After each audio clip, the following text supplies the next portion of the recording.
Hey everyone, what is going on? Welcome back to the channel. As usual, you're watching the most objective magic review channel here on YouTube. Today I'm continuing my review of Carl Fulves' The Chronicles, and today we're taking a look at issues number 6 to 11. As usual, I have handpicked 5 effects from these magazines to review for you guys. I'm going to be doing some demos for you, and these are effects that I've used over the years that I've gotten really good reactions with that I think you're going to really like a lot. I am going to be giving away one of these to a lucky winner. I'm going to be giving away issue number 10. And the reason why I selected this one is because it is chock full of good magic. So to participate, all you have to do is leave me a comment below. I will be selecting one lucky winner, and I will be announcing that in my next review, and you will be getting this in the mail. So just leave me a comment below, guys, if you want to participate.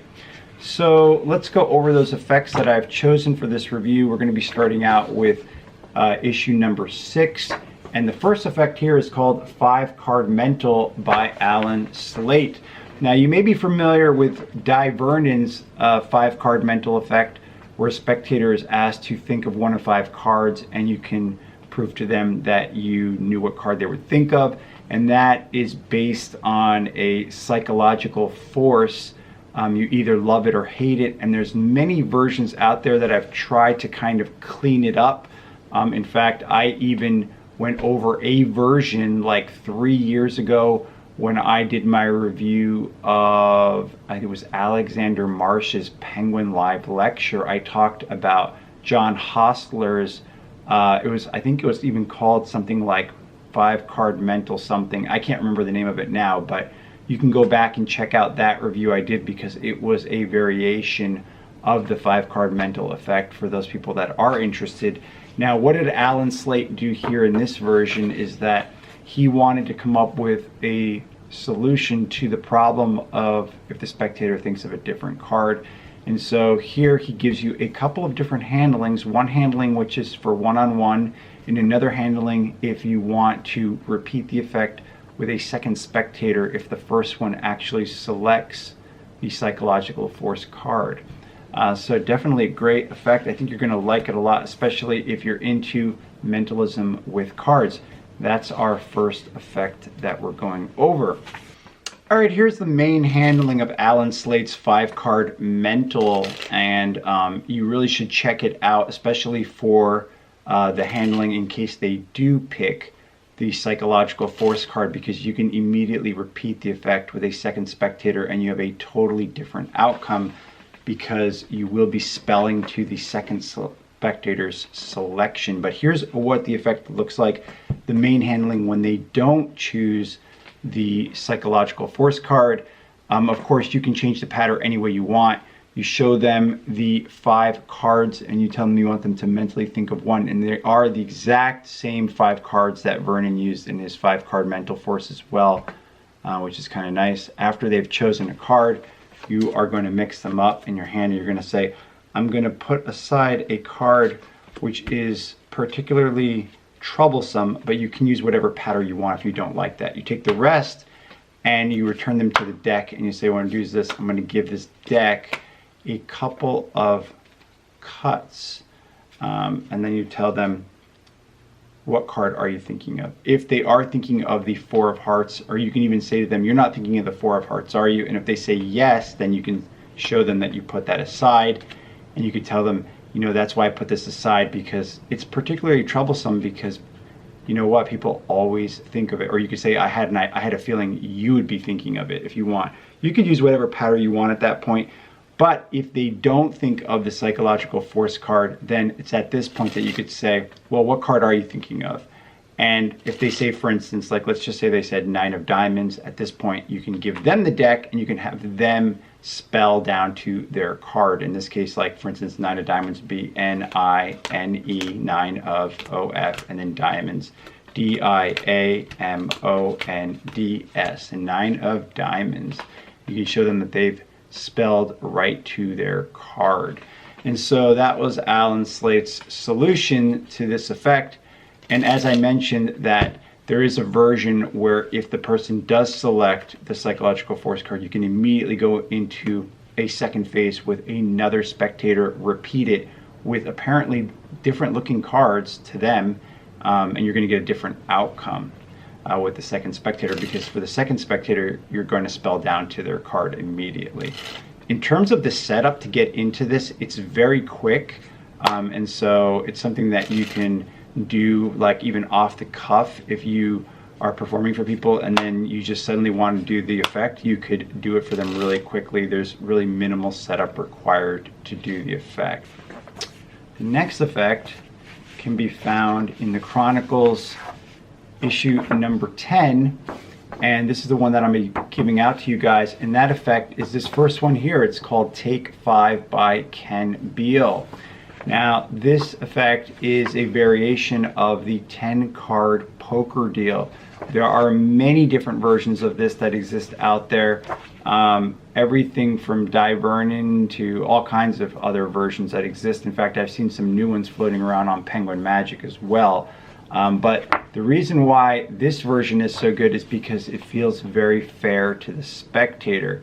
So the effect looks very simple. You give the spectator 10 cards, you have them shuffle them up, you deal them out, and you can let the spectator choose any 5 cards that they want that are touching each other, that are adjacent to each other. And then you will be left with the other 5, and you can show the spectator that your hand is stronger than theirs. And that's really what the effect looks like. What I really liked about this is that there's a presentation here which he calls the wise guy presentation, which I like that a lot. And because in that version you do that same type of procedure where you deal out the cards, except you start out by telling them, I'm going to choose 5 cards for me, and then you're going to be left with the other 5, and you can emphasize that they shuffled the cards, so you have no idea what card is what. You choose 5, and then they're left with the other 5. Of course, you have the winning hand, and then they're going to probably say, well, that's not fair. You got the choice. So you say, let's do it again. You let them shuffle the cards again. You deal them out, and you let them choose whatever 5 cards that they want this time. Again, you've also won the second time. And then Karl Fulves goes into an idea of a different way of doing this, the selection procedure of the cards. He gives you some other alternatives handlings, which is kind of nice as well. So you can really build a complete routine around that. And what I liked was that you get several different ways of possibly dealing out the cards, like several different formations, so you don't have to deal them out the same way each time. You can deal them out in different ways if you want to. Definitely a great effect. And even if you're not into like poker type demos and stuff like that, I think you're going to like this a lot, because there's no sleight of hand and it looks completely fair and impossible to the spectator, because the selection procedure is very fair. You're telling the spectator they can choose any 5 cards that are touching each other, and you'll be left with the other 5. That seems very, very fair. Keep in mind, they shuffled the cards too. You didn't, so how could you know the order of anything? So that is the second effect here that I'm recommending to you guys to check out. The third effect also comes from this issue, and it's called Psi X, and that is an impossible card location effect that I'm going to demo for you right now. Alright, so this next effect is called Psi X, and I really like this impossible card location because your spectators, of course, will have no idea how you can do this. In fact, you just watching this, you're probably going to be completely fooled by it as well. This is an effect that I like to use at the end of a card set, and I'm going to show you exactly why. You give the deck of cards to your spectator and you tell them, here's what I want you to do. I'm going to look away and I want you to just cut off any group of cards. They're going to do that. You tell them to shuffle those cards. So they're going to shuffle those while your back is turned. And then you're going to tell the spectator to take the next card, whatever card that is, the one that they cut to. You tell them to memorize that card. They're going to memorize it, have them put it on top of the cards that they already shuffled. Take the rest of the deck and give those cards a really good shuffle as well. So now they have to admit that all of the cards have been shuffled. Then they give you the deck and you tell them, here's what I want you to do. mentally send me your card. Okay. All right, I'm getting a sense of what it is, and I'm just going to just try to go through here and take out the card that I think that you're thinking of.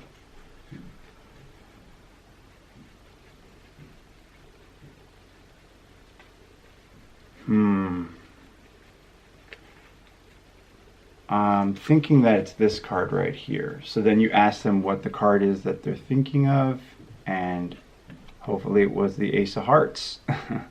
I don't know because my back was turned, so I don't know what card that I actually cut to, but I'm assuming it was probably the Ace of Hearts.